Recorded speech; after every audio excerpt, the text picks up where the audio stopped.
my mom and dad had one son. Okay. And then my mom lost a kidney and was told to never have children again. So that's when they started to go through the adoption process. And they adopted my brother Doug when he was 3 weeks old locally in Nebraska. And so they had their 2 sons, went home to the farm, and by the age 2, Doug still wasn't walking or sitting up or doing any of the milestones for children. So many trips to Omaha to doctors, and they found out that he was mentally retarded. Doctors told mom and dad to take him home, or put him in a home actually, because they said he wouldn't amount to anything. But mom was a nurse. She took him home, and she had done a lot of research about children with his condition. And the people from our tiny little church, we have many elderly people in our church, and they came out to our home 10 miles out of town, 5 days a week, and worked his arms and legs and head back and forth constantly. And he learned to walk and talk, and now he's 55 years old and lives in a group home and works at a recycling center. So he's a joy to everybody. He goes to church every week, and he's a wonderful person. And then they started praying for a little girl, and I came along. I was a result of a high school romance that their parents were not happy about.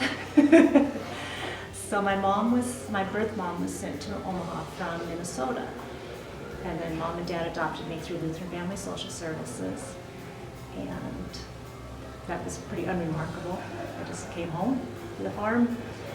And then we were going to adopt another little boy.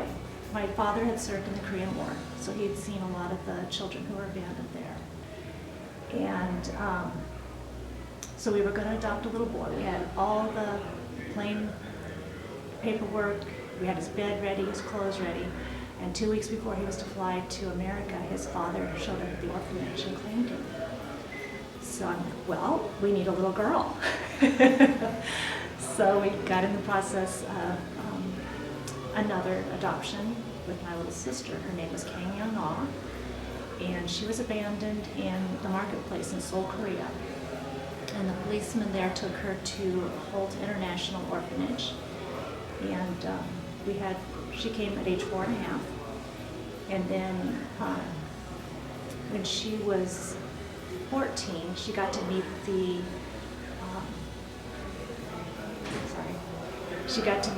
founder of Holt International. And everybody called her Grandma Holt. It was Bertha Holt. So that was a wonderful time for her to reconnect with someone from her past. I always wanted to know my birth mom, and at 18, the law allowed me to look for her, and she had always updated all of her information, so she was found within a half hour of me searching. And mostly I just wanted to tell her thank you for the life I had, for giving me the opportunity to grow up with the family I had. At the time, abortion wasn't talked about or anything, but her pediatrician had offered her an abortion.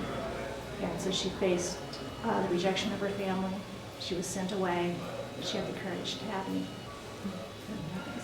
I want to tell her thank you, even though I didn't know all that at the time. A few years ago, I went home to Nebraska, and we all went to visit Doug at his workshop, and that was just, we went to have lunch with him, and then we asked if he wanted to hang out for the afternoon. Nope, he had to go back to work. It's a very good work ethic. So we all just took a picture and let him do his thing. So Mother's Day is a very special celebration for me. I get to celebrate 2 moms. The mom who had the courage to love me and give me life and give me away, and the mom who raised me. And the last picture is the mom of my heart. She gives me everything. Our family is unique. We were brought together from many different corners of the world, brought together by God's design and bound by the love of family.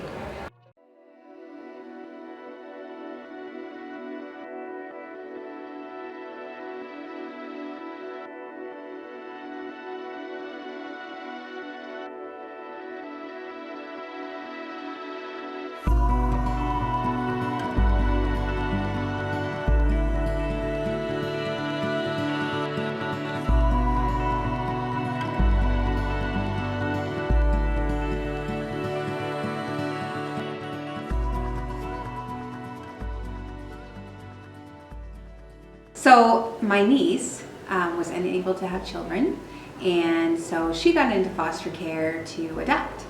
And we ended up babysitting her foster kids all the time, and we fell in love with them. And then we decided to get our own license and do it. And before her, I actually have grandparents and great-grandparents that used to foster years long ago with the orphanages, and so it's we've been doing it for a long time. Faith's adoption, how did that come about? Faith's adoption, oh my goodness. So I get this phone call one day, and it's the placement desk, and they're saying, we have this little baby, she's 10 months old, and she's an obese child. And I had to laugh because the 10 months, 10 months and fat babies are the cutest. So I'm like, of course I'll take her. So she came over, and she had been living on the streets, and her cheeks were bright red.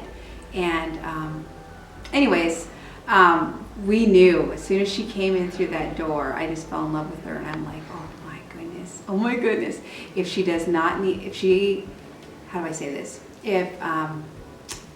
If she ever needed a forever home, I knew I wanted her.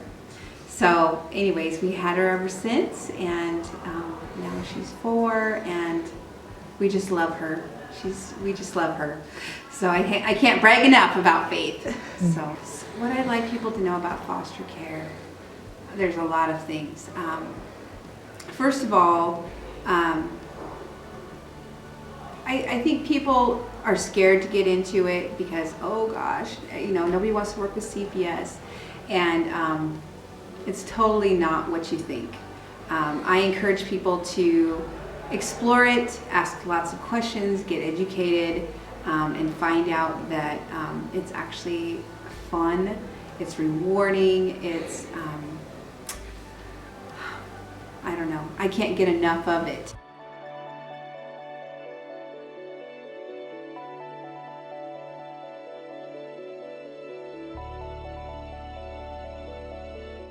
My name is Susie Fry, and I work for a child placing agency called Catholic Community Services. It is really difficult oftentimes to find homes for children. There are in Washington State on a given year about 10,000 children in foster care, and there are not enough foster homes for kids. We have children who sit in the DCFS, that's the Department of Children and Family Services offices. They literally sit in an office with their social worker and sometimes even hear the social worker making phone calls looking for a home for them. So there's a dire need for foster homes in the state of Washington, in every community. Pierce County alone has over 1,000 children in foster care right now. It's hard to hear that there are children who sit in lobbies and wait for homes. It's hard to hear, sometimes there are those bad stories about things that happen in foster care, and so people think that that's how foster care is. But the truth is that that's the tiniest percentage. It's just those rare examples. And there are so many people out there who provide amazing care for children and who open their homes and their hearts to these kids who are hurting and to their families. And it's an amazing thing what they do, and it's a calling for sure.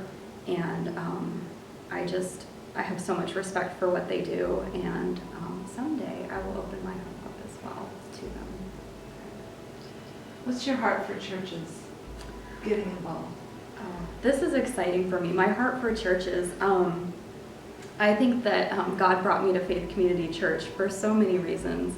And one of them is that in my work, in trying to recruit for foster homes, one of the things that I've been trying to do probably for 7 years is to get into churches and to have churches kind of adopt helping to look for foster homes as one of their missions.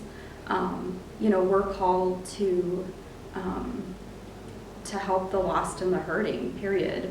And that's what Jesus did. And I just think if we could get some churches involved in, of course, some church members becoming foster parents, but even more than that, if we could get churches involved in educating people about foster care and in helping to communicate the dire need for foster homes and to provide support for our current foster families, I just think that that would be amazing and such a great calling for a church. And that in and of itself is a mission field. I mean, the mission field is everywhere, it's overseas, but it's also in our neighborhoods. And so I would love to see, I love that Faith Community Church is starting this, and I would love to see this take off from here, so that we could go out and educate other churches as well. Because I just think that that would be such a powerful force. And I think that we could really make a difference, and we could make it so that these kids in our communities in Pierce County and Spanaway had more resources, so that there were homes, so that when a child from Spanaway is removed from their home, whether it's for 1 or 2 nights or for 6 months or years, that they could remain in their home community.